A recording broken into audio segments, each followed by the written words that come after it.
Antes de empezar debo aclarar que esta línea temporal está obviamente ordenada cronológicamente y haré mucho más énfasis en las partes que no fueron animadas ni traducidas. La línea estará dividida en antes, durante y después de los acontecimientos que dan inicio al año escolar de Araragi, es decir, lo que sucede desde el primer arco de Kizumonogatari. Así que cuando me refiera a X año antes del inicio de la serie, estaré tomando como punto de partida esa fecha. También debo aclarar, aunque creo que es más que obvio, que este video contiene spoilers súper grandes de toda la historia de Monogatari, así que si no quieres saber nada de las novelas, mejor ve a la caja de comentarios o la descripción, donde dejaré los minutos de cada parte para que veas solo la que pasa en el anime, aunque no me confiaría demasiado aún así en no recibir algún spoiler más suave. Sin más, ahora sí, les dejo con este video que me costó un montón realizar, así que espero que lo disfruten. 600 años antes del inicio de la serie. Lola es una joven de sangre noble que es adorada más que nada por su inigualable belleza. Cansada de esto y con el propósito de no volver a ser un juguete para que las personas simplemente la vean, acudió a una bruja con el fin de desenterrar su belleza interior, a lo que la bruja le concedió tal petición, exponiendo así su corazón y su belleza con ello. Al día siguiente, todo el país donde vive Lola perece tras acabar ellos mismos con sus propias vidas, encandilados ante la belleza tan deslumbrante de Lola. Incluso su padre se tira por el balcón, ya que había cumplido su labor como padre y se sentía satisfecho de tenerla como hija. Así también, el músico decide cortarse las manos para la princesa, ya que era el regalo de mejor calidad que podría ofrecerle a ella. El poeta se cortó su lengua y se la ofreció, así como el escultor se sacó los ojos para ella, luego de ver su belleza interior. Con el tiempo, una montaña de cadáveres se alzaba en el castillo, todos ofreciendo su vida para la princesa. Sin embargo, ella volvía a estar desesperada por los acontecimientos y decide ir con la bruja una vez más, pero para su desgracia, ella ya había cortado su propia cabeza para dársela a Lola. Al pasar los días, los países vecinos llegaban al castillo al notar que la población disminuía, pero tampoco podían resistirse a la belleza de la princesa, y terminaban con el mismo fatídico destino. Lola, en su desesperación, ni siquiera puede considerar el morir debido a la fuerza de su corazón. Por tanto, en un milagro producido por sus lágrimas, la bruja revive para advertirle que debe irse del castillo y vagar sin rumbo fijo, ya que si se queda en un lugar, las personas terminarán muriendo por ella. Así, Lola emprende su viaje para alejarse de todo y de todos. También, 600 años antes del comienzo de la historia y casi al mismo tiempo, un vampiro llamado The Atopia Virtuoso Suicide Master, un vampiro de raza pura, caracterizado por su cabello rubio y sus ojos dorados, que aparte tiene la capacidad de heredar a sus subordinados, despierta luego de haber muerto de hambre, y uno de sus súbditos, Tropicalesque Home a Wave Dog Strikes, le explica que la población del reino ha muerto debido a la princesa hermosa, apodo que había adquirido Lola luego de los acontecimientos anteriores. Y no solo eso, ya que muchos reinos han perecido por los viajes que ha realizado la princesa luego de emprender su periplo de desgracia. Siguiendo un rastro de cadáveres, Suicide Master da con Lola, pero cuando intenta devorarla, muere por la maldición de la princesa, suicidándose uno tras otro de sus intentos. La princesa ya no responde a su nombre Lola, ni al de Princesa Hermosa, sino que al de Acerola. Por esa razón, Suicide Master comienza a llamarla Princesa Acerola, a pesar de no ser una princesa realmente, pero atraído por su cabello dorado y sus ojos, uno color plata y el otro cobre. Suicide Master le aconseja ir a su castillo en vez de viajar. El país está ahora vacío y él, siendo un vampiro, puede regenerarse, por lo tanto evade la muerte por la maldición. Le ofrece ayuda a la princesa para encontrar salvación de su maldición, pero no esconde sus intenciones de devorarla si todo sale bien. La única idea de Suicide Master para neutralizar la maldición de Acerola es enmascarar su belleza interna por pretensión. Así no se arruinaría la belleza interna de Acerola y tampoco su cena. Sin embargo, la idea es que ella actúe como si no tuviera tal belleza interna, dándole práctica para que adquiera la personalidad que más adelante se le verá como Quixote, incluyendo su característica risa. Si bien a lo largo del tiempo se vuelve buena en la actuación, no logra detener su forma de ser hermosa. Las muertes por hambre de Suicide Master se vuelven mucho más frecuentes y cada vez vuelve más joven al morir. Aún así, su determinación le sigue fijando a Acerola como su cena. Luego de regenerarse varias veces, se da cuenta de que Tropicalesque dejó de existir, por lo tanto decide ir a la habitación de Acerola y encuentra lo que había pensado. La habitación estaba cubierta con los restos de su antiguo súbdito. Tropicalesque había intentado matar a Acerola con el único motivo de liberar a su amo de la obsesión que tiene con ella, pero ésta lo terminó matando en su lugar, debido a que la regeneración de este no era lo suficientemente fuerte como para hacerlo regresar. Suicide Master decide comer los restos de su súbdito, Mientras Acerola mira intensamente como Diptopia devora, llega a la decisión de que quiere que él la transforme en una vampiresa, ya que siente envidia y quiere volverse como él, puesto que ella será capaz de comer todas las personas que se suiciden debido a su maldición. De esa manera será capaz de llevarlos dentro de ella en vez de que sus muertes sean en vano.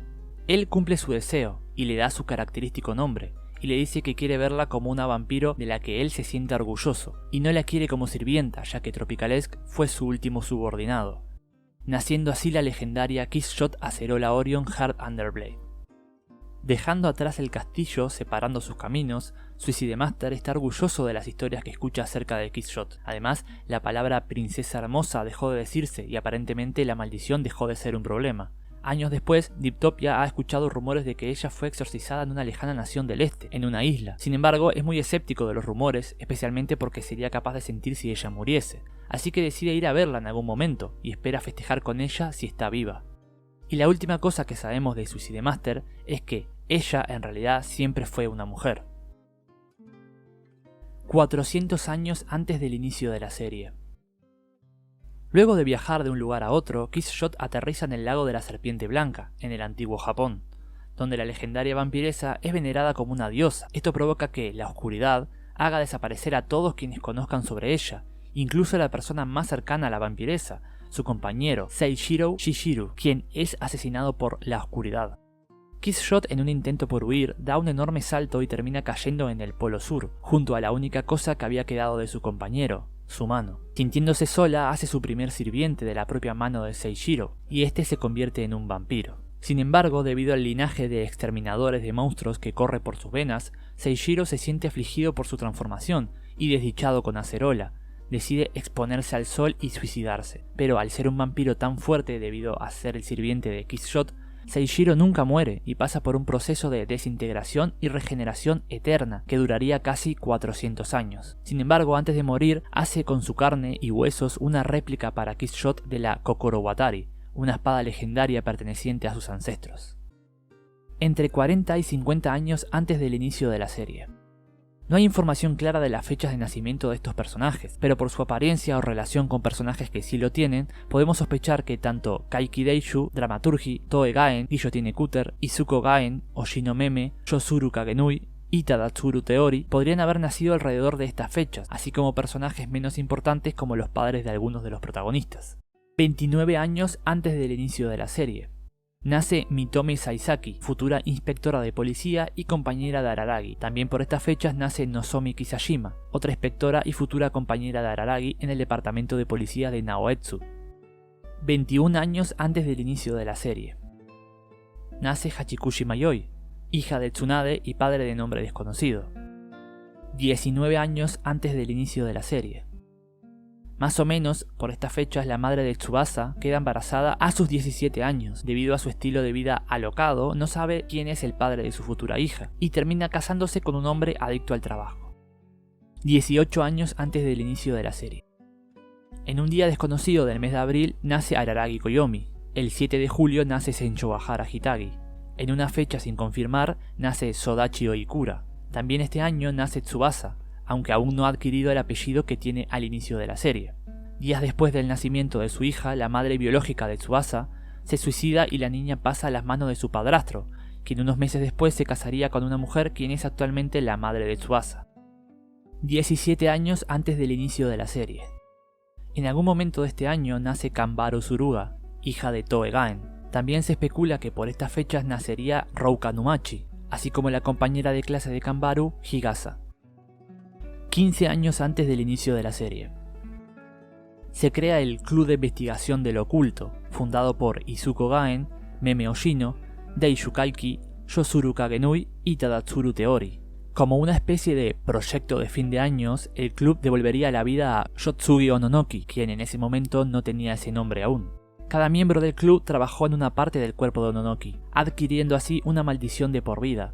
Tanto Kagenui como Teori, que trabajaron en las piernas, no pueden tocar el piso al caminar, así como se ve a lo largo de la serie. De los demás miembros no se conoce exactamente estas maldiciones, aunque se puede especular con algunas. De Oshino se dice que usa camisetas hawaianas, incluso mostrando su torso casi siempre, desde sus días en el club, por lo que podría estar o no relacionado con la maldición. Casi lo mismo que Kaiki y su condición de mentir, aunque él se dedicaba incluso desde antes de aquel acontecimiento a estafar a las personas. Otro caso dudoso sobre dicha maldición es el de Gaen, ya que se dice que su maldición es saberlo todo, así que podemos suponer que ella trabajó tal vez en la cabeza de Ononoki. En ese momento también, Ononoki tuvo que elegir entre Tadatsuru Teori y Yuzuru Kagenui para decidir cuál sería su maestro como Shikigami. Finalmente eligió a Kagenui, como vemos en la serie, forjando así la amarga rivalidad entre Teori y Kagenui.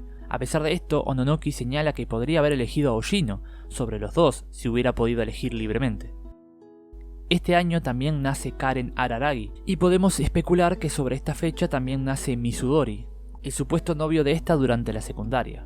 Este año la pequeña Tsubasa por fin adquiere su apellido Hanekawa, luego de que su padrastro muriera y su madrastra volviera a casarse con otro hombre. Y también por estas fechas las cenizas de Seishiro llegarían al santuario de la serpiente polar. 14 años antes del inicio de la serie. La madre de Koyomi y Karen es elegida por el pájaro moribundo para hospedar dentro de su útero su nueva vida, reencarnando así como Tsukiji Araragi. También este año podemos deducir que nace Rousou Kusawa, el supuesto novio de Tsukiji. Así como el 3 de junio nacería también Sengoku Nadeko. 11 años antes del inicio de la serie. El 14 de mayo Hachikushi muere en un accidente de tráfico. Araragi y Shinobu llegan por equivocación a esta fecha desde el futuro, del 13-14 de mayo de la línea temporal original. Araragi evita que Hachikushi muera en un accidente de tráfico, provocando así una ruta alternativa a los acontecimientos normales, que le llamaremos a partir de ahora la ruta B. Alrededor de 8 años antes del inicio de la serie. Cuando Suruga Kanbaru estaba cursando la primaria, sus padres debieron fugarse debido a que la familia Kanbaru no aprobaba su relación. Unos meses más tarde ambos morirían en un accidente, aunque para ese momento Toe Gaen ya le había dejado a su hija la mano de mono, mejor dicho el brazo izquierdo del Rainy Devil. A su vez le había confiado a Kaiki la cabeza de esta rareza. 7 años antes del inicio de la serie. Kanbaru pide su primer deseo al Rainy Devil, debido a su frustración por los resultados en el club de atletismo. Unos días más tarde, los compañeros de Kanbaru serían gravemente heridos y hospitalizados. 6 años antes del inicio de la serie. Sodachi es recibida por primera vez en la casa de los Araragi, luego de los acontecimientos ocurridos en su familia. También por esta fecha nace Episode, hijo de una madre humana y un padre vampiro. 5 años antes del inicio de la serie. Durante las vacaciones de verano, Sodachi le enseña a Araragi matemáticas, haciendo que éste se enamore de ellas. Hitagi habla por primera vez con Kanbaru el primer día de la secundaria, y ese mismo día tiene un duelo con una persona para protegerla.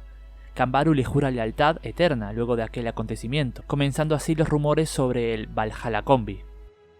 3 años antes del inicio de la serie. Los padres de Hitagi se separan luego de acabar su matrimonio. Poco tiempo después, Senshogahara es poseída por un cangrejo que roba su peso. 2 años antes del inicio de la serie. El 15 de julio, la clase de Araragi tiene una reunión para buscar al culpable de hacer trampa en un examen de matemáticas. Unos días más tarde, Sodachi dejaría de asistir a clases. 1 año antes del inicio de la serie. Kanbaru se entera de la extraña enfermedad de Hitagi, pero Senshogahara rechaza la ayuda de esta, y dejan de hablarse luego de que la amenazara. Voy a dejar este video hasta acá porque me quedó muy largo. Mi idea es hacer 3 videos abarcando los sucesos antes, sería este, el próximo que será todo lo acontecido durante el anime de Monogatari, y el último donde narraremos lo pasado luego de la serie, o sea, la mayoría de las novelas. Si les gustó el video pueden darle like y compartirlo, y trataré de que el próximo video no tarde demasiado en salir. Si llegaste hasta acá es porque has visto todo el video, así que te agradezco un montón. Y si quieres puedes dejar un comentario porque los leo todos. También puedes suscribirte y darle like al video, que aunque no parezca me ayuda un montón a motivarme para hacer más contenido como este. Sin más, que tengas un lindo día.